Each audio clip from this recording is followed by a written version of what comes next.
Doncs he triat a Mercè Rodoreda perquè per mi, a la meva època d'adolescència, va ser quan vaig descobrir més la part de la literatura catalana. I sobretot perquè, com a dona, he compartit o he viscut certes coses que ella, al llarg de la seva vida, ha patit, com pot ser la seva part d'infantesa, en què no feia gaires amistats a l'escola,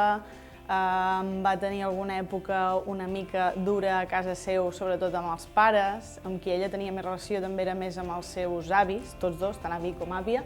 Llavors jo també tinc un carinyo especial amb els meus avis i perquè és una dona que, a part d'això,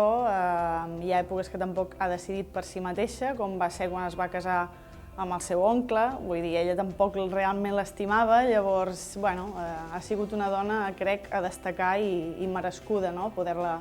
representar com a persona gran en el món de la literatura catalana.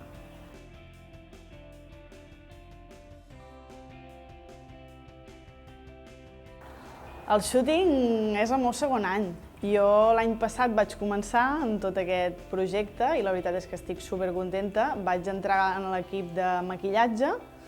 i vaig estar aquí en tot el tinglado amb el tema del maquillatge i aquest any se'm va proposar ser Mercè Rodoreda, formar part d'una dona referent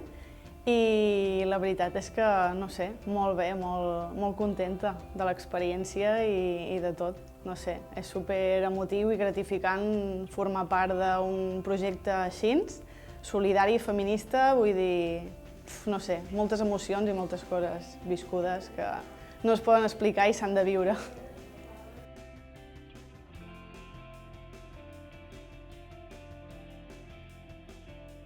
M'emporto la majoria de coses, totes, puc dir, un 99% perquè l'1% serien nervis, te puc dir, o coses que no surten gaire bé, totes bones i productives, tant a nivell